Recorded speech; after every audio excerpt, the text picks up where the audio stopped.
Segunda y última parte de mi conversación con Antonio García Trevijano. Antonio, mientras transcurrían los anuncios, me decías que querías añadir algo a lo que habías dicho sobre la reforma y la ruptura. Sí, es el momento.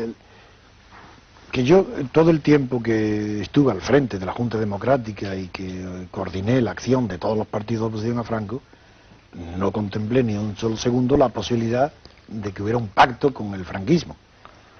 Sabía que podía existir esa situación en el PSOE, pero yo creía que era imposible que eso se pudiera producir en el Partido Comunista. Y ahí me equivoqué. Por tanto, tuvo una ingenuidad creer que los muertos y las torturas y los sacrificios de tantos miembros del Partido Comunista eran suficiente garantía para que el partido no pactara con su verdugo.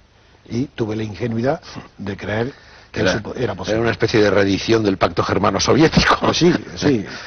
Pero en aquel momento, cuando se produjo la llamada de Suárez con los 9 y las reuniones en la Moncloa, que estos se quedaron asombrados de los palacios, de las alfombras, de los automóviles y ya entraron en el carril, me planteé el tema de, como yo había, en la polémica de Rosa Luxemburgo y Lenin sobre reforma y revolución, o revolución, la diferencia es que Rosa Luxemburgo defendía la tesis reforma y revolución, mientras que Lenin decía reforma o revolución, porque consideraba que era incompatible seguir la reforma y pasar luego a la revolución. Yo creía que Rosa Luxemburgo tenía razón. Entonces, durante unos meses, menos mal, me duró unos meses nada más, del año 76, pensé que puesto que había una reforma liberal, pero no había democracia, se podría elegir el eslogan de reforma y revolución, diciendo reforma y ruptura. Y en la revista Reporter, que la compré para eso, publiqué unos 50 o 60 artículos sobre ese tema. Pero me di cuenta que era imposible, porque en la reforma otra vez se enquistan unas situaciones de poder que se hacen más fuertes que las anteriores para evitar la ruptura. Así era más fácil la ruptura con Franco que hoy. Hace un momento, antes de la publicidad, había salido a relucir la descolonización.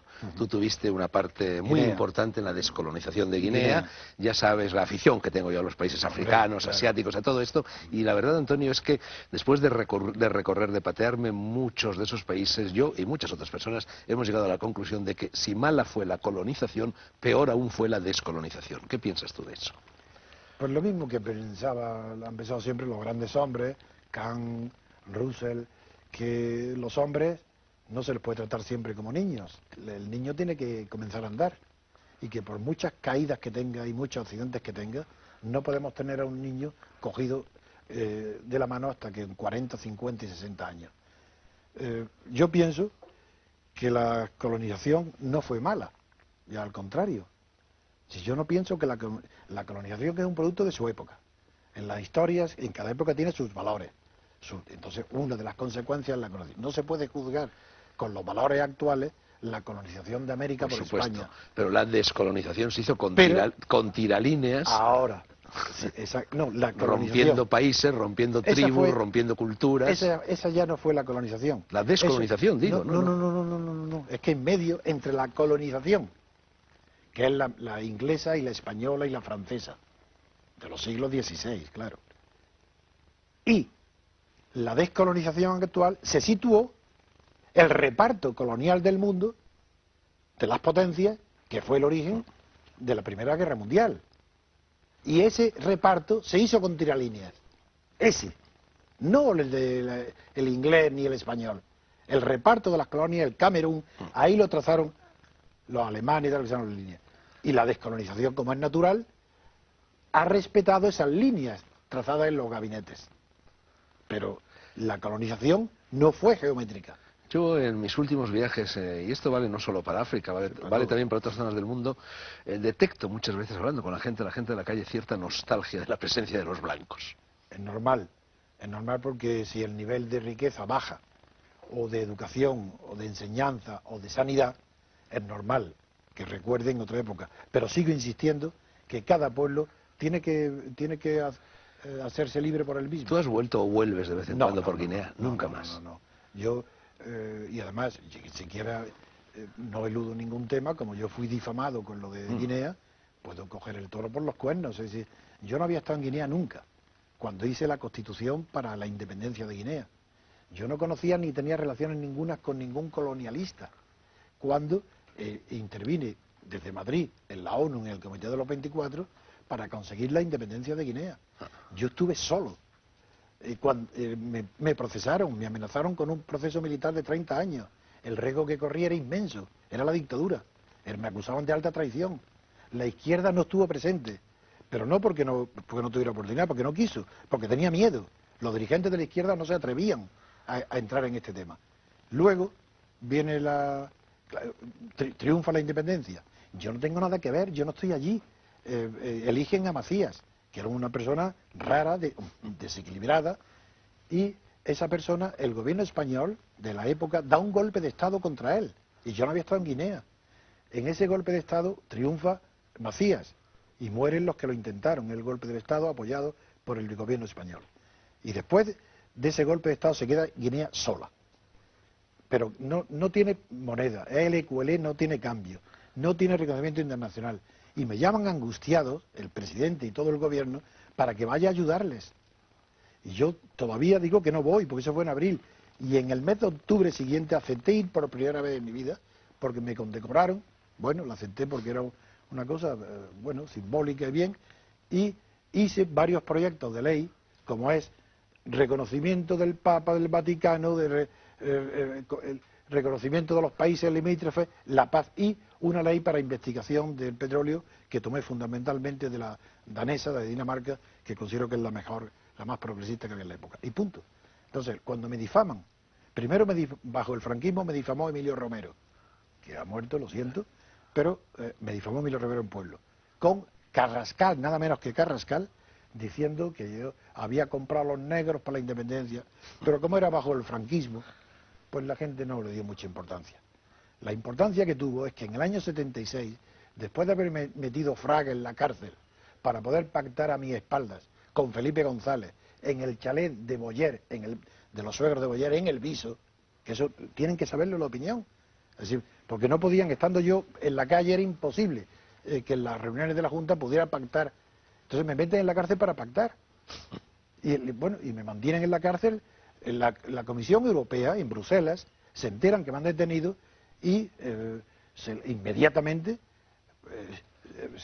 me mandan un mensaje que rompe las relaciones con España. Y Felipe González se adelanta, esto tengo los oficiales, y Felipe González los llama enseguida a Willy Brandt y dice, no, que Trevijano está de acuerdo en estar en la cárcel. Falso, eso es mentira. Lo que pasa es que tenían pánico de que saliera. Y por eso yo no salgo de la cárcel hasta que Fraga no pierde el poder. Estábamos diciendo que lo que estuviéramos diciendo, sigue tú. Bueno, estábamos metidos de hocicos en el mundo de la política y aunque todo es política, Antonio, vamos a abrir un poquito el compás. Tú en 1998 terminaste un libro que se iba a publicar en Italia, que no sé si ha aparecido, sobre las coincidencias y las diferencias entre la razón del arte y la razón de Estado. Ahí está. Estudiando un poco la relación entre Donatello y Cosme de Médicis, que era su mecenas. Sí, exactamente. He escrito un libro que se llamará El retorno a la belleza. Está sin publicar, primero porque es muy costoso lo de las láminas, reunir todos los permisos. Segundo, porque se va a publicar en inglés y en italiano. Está traducido una parte ya al inglés, la otra todavía no. Y lo que investigo en ese libro es una investigación propia.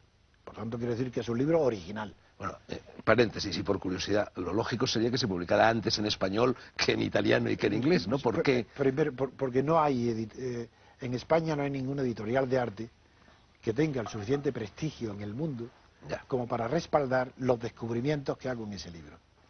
¿Cuáles son esos descubrimientos? Bueno, uno... Alguno de ellos. No voy a decir dos, uno teórico y otro práctico. El teórico es que toda la historia ha presentado como modélica la relación de los Médicis con Donatello, que era el principal artista de su época, como una relación perfecta. Y sin embargo yo demuestro, con datos históricos y con archivos históricos, que rompieron las relaciones, que se enfadaron de verdad, que Donatello huyó de Florencia para vivir para siempre y morir en Siena, y que si luego volvieron 4 años más tarde a hacer las paces, fue gracias a un descubrimiento que a ti, conociendo tus aficiones esotéricas, te tiene que encantar y saber, y es que estando Cosme de Médicis en Florencia, uno de los monjes que tenía delegados por todo el mundo buscando manuscritos antiguos, se presentó en 1460 nada menos que con el texto en griego íntegro del Corpus Hermeticum.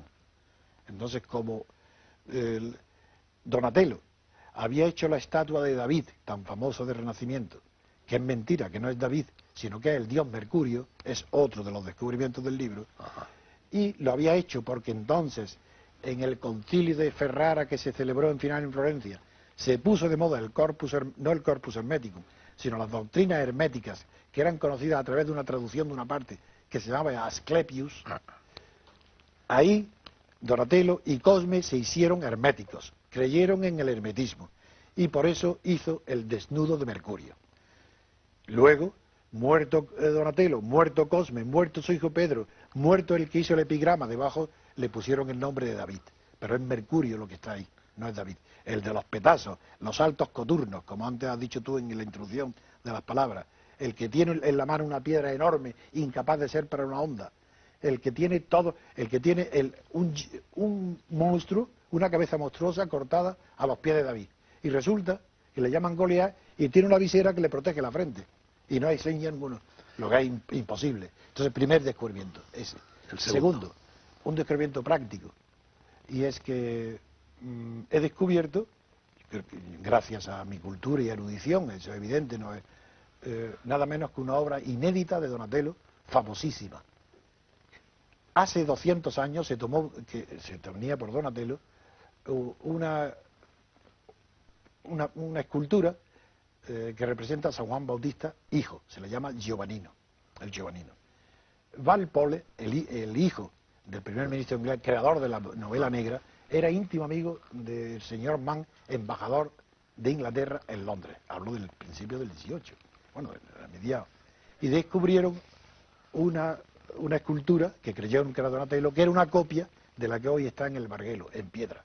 Y yo he descubierto que ni lo que está en el Barguelo es de Donatello, ni de Desiderio de Settignano, como luego se ha atribuido, y ya se sabía que no era Donatello lo que descubrió Walpole. Y he descubierto el original, que está en bronce. ¿Y dónde está? Ese está en Suiza, ¿no? Está en Suiza. Está en Suiza, es de una colección Suiza privada. ¿En un banco o en una...? No, en un banco. En un banco. Es de un coleccionista privado y yo he descubierto que es el original. No solamente que lo he descubierto, sino que he encontrado los documentos históricos en Siena y en Florencia, en los archivos, donde dicen que ese bronce, que pesa 5 kilos, diciendo las medidas, está hecho de mano de Donatello. Eso lo dice. Y además ese bronce está dedicado. Hay un anagrama que es una D y una O de Donatello, una flecha, una CO que es Cosme, y luego la O omega de la Opus. Quiere decir, Cosme dedica esta obra a Cosme, Donatello dedica esta obra a Cosme de Médicis. Bueno, en cualquier caso, con Donatello, sin Donatello y con política o sin política, tú eres ahora una persona que está volcada, tu interés está volcado en las artes plásticas. Pero voy a decir por qué. No es porque yo haya tenido una vocación especial para ser crítico de arte. Es que como me he dado cuenta que no sirve para nada escribir de política y tratar de que los ciudadanos se les abran los ojos y se den cuenta que viven con una mentira, porque yo creo que lo saben, lo que pasa es que les importa poco. He ido al arte para ver si en el arte también se producía el mismo engaño. Si se produce o no se produce el mismo engaño. Así, en el arte es otro escaparate ideológico lleno de falsedades. Y tan pronto como una obra no es una obra maestra, como es todo el arte abstracto actual, toda la poesía actual, todo lo que se hace de moderno, es una ideología totalitaria, procedente de la unión de la ideología bolchevique, inmediatamente anterior, pero demostrado, junto con el calvinismo de Mondrian y de los demás. Es decir, el arte geométrico abstracto nace de esa confluencia de la ruptura de dos tradiciones estéticas y del arte, que es el bolchevismo y el calvinismo. Eso produce el arte actual que hay, que es un arte al que yo desprecio, al que no aprecio, porque eso no es arte, eso es artesanía, Buena artesanía cuando el objeto que produce es bello. Mala artesanía cuando es desagradable. Bueno, no solo hay un proceso creciente de degradación en el mundo del arte, sino también en el mundo de la literatura, que al fin y al cabo Pues es un lo arte. mismo. Y tú, en este libro, Antonio, Pasión en la servidumbre, haces mucha hincapié en el uso intencionadamente deforme del idioma español que se ha producido pues desde que murió Franco. Sí, señor. Lázaro Carreter, por ejemplo, escribe artículos muy agradables. El dardo en la palabra. Pero ninguno hace lo que hago yo en este libro y en muchísimos artículos que publiqué en Mundo. Cada vez que oigo una degeneración o una deformación del lenguaje, aunque sea popular, investigo, me doy cuenta, pienso, me reflexiono, ¿de dónde viene esta barbaridad? Y siempre encuentro que el origen está en una posición política. Voy a poner un ejemplo. Los españoles se acostumbraron a decir Yo tengo apuntado aquí un ejemplo, tuyo y mío. No, pero por ejemplo, fíjate cómo se divulgó en la transición, yo diría que... Sí, de eso hablas aquí. Dilo. Bueno, pues el que inventó el yo diría fue Tierno. ¿Pero por qué Tierno? Porque era un intelectual inseguro de sí mismo. Era casi un farsante intelectual, muy inteligente.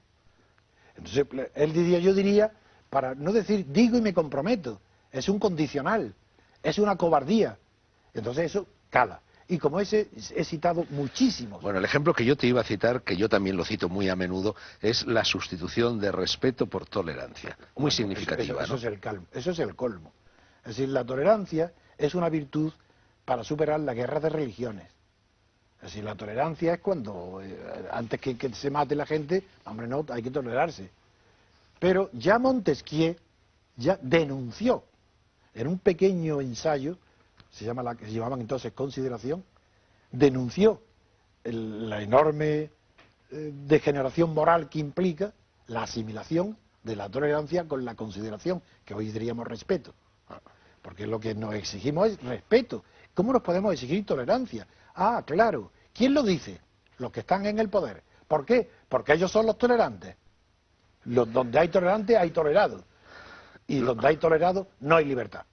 Basta que se diga tolerancia desde el poder para que se esté diciendo aquí no queremos libertad. Lo grave es que cuando se sustituye una palabra por otra, desaparece el concepto que denotaba la palabra. Que la originó. Exactamente. Pero eso es un fenómeno lingüístico que los académicos no han estudiado. Se conforman como si fuera el azar, como si fuera Dios que produce el cambio de las palabras. No. Hay una intencionalidad política en toda degeneración del idioma. Todos los políticos del sistema nos repiten hasta la saciedad que vivimos en un régimen de libertades y la gente parece que se lo cree. Y tú dices aquí, y yo creo que eso es muy importante, que la idea de que se es libre sin serlo cambia el sentimiento mismo de la libertad. Exacto. Pues lo acaba de decir, yo no puedo decirlo mejor. No solamente es que si te crees libre sin serlo, cambia el sentido de la libertad, es que es la seguridad absoluta que nunca lo serás libre. Si te crees que eres libre y no lo eres, jamás lo serás. ¿Y dónde está el engaño? Hay que demostrar con pruebas. Dice, pues, ya Schumpeter, premio Nobel, en el año, al terminar terminando la guerra, el año 1943 publica en su célebre libro de economía y dice que hombres inteligentes, maduros, eficaces en sus profesiones, se vuelven infantiles y idiotas cuando entran en política, a juzgar la política. No que se dediquen a la política, sino que famosos médicos, cirujanos, abogados, notarios, en las profesiones más altas, cuando hablan de política hablan tan igual que el más idiota de los ciudadanos. Y él daba una explicación que yo no la asumo la explicación. Él creía que eso se producía porque en la política sentían que no estaban comprometidos sus intereses, que ahí no estaban en juego algo verdadero. Yo creo que no es eso. Es simplemente que el pensamiento político es un pensamiento que viene impuesto desde que han nacido y hay que tener mucho espíritu crítico y libertad para zafarse de esos pensamientos que están inculcados desde que han nacido.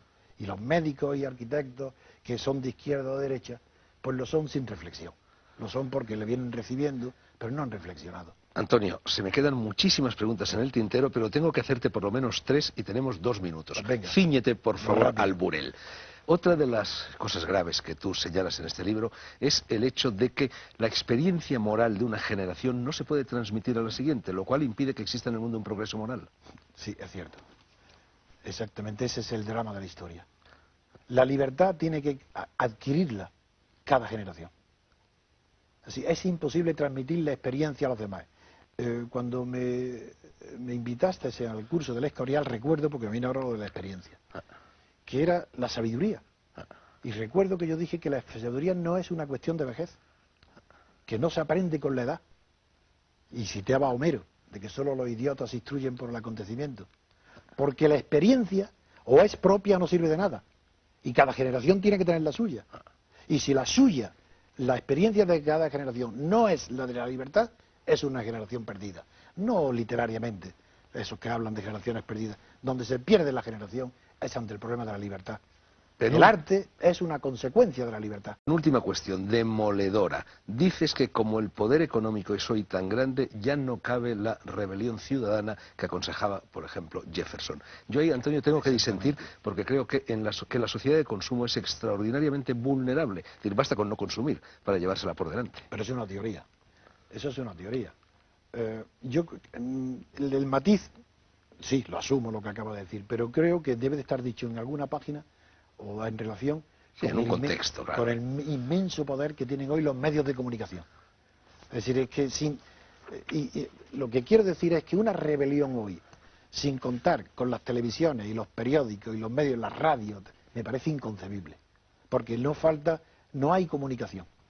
Y como el capitalismo, mejor dicho que el capitalismo, la banca, el capital financiero, es el dueño de los medios de comunicación, pues claro que siempre se puede producir, como en el Shah de Persia, una rebelión popular, claro que siempre pero hace falta acontecimientos tan extraordinarios que superen en capacidad de sugestión o de arrastre a las campañas sistemáticas de sumisión a la que los pueblos están sometidos con los medios de comunicación actuales. Y hoy, te lo pregunto, el día 20 de febrero, que es cuando se graba esta entrevista que se emitirá más adelante, hoy, 20 de febrero, ¿no es una manifestación de rebelión ciudadana lo que está sucediendo en todo el mundo a propósito de la guerra o no guerra en Irak? Yo creo que no. Yo creo que esas manifestaciones son un pago, un peaje, un tributo que paga la conciencia para no tener conciencia durante el resto del año. Última pregunta, Antonio. Se nos echan encima en estos momentos las elecciones municipales y autonómicas. Supongo que en buena lógica y habida cuenta de que la práctica totalidad de los candidatos que se presentan a ellas, hay algunas excepciones en el caso de los alcaldes y concejales, lo hacen pasando por el trágala forzoso de los partidos, tú no acudes a las urnas. ¿Es así? Yo no he votado nunca. La única vez que voté en mi vida fue para decir no a la OTAN, porque ahí no había más que sí o no, pero después no he votado nunca. Antonio García Trevijano, genio y figura sin necesidad de aguardar a la sepultura. Lean Pasiones de servidumbre, Foca. Seguro que después, tanto si están de acuerdo como si no, se rascan un poquito la cabeza, cosa que nunca viene mal. Antonio, mi gratitud.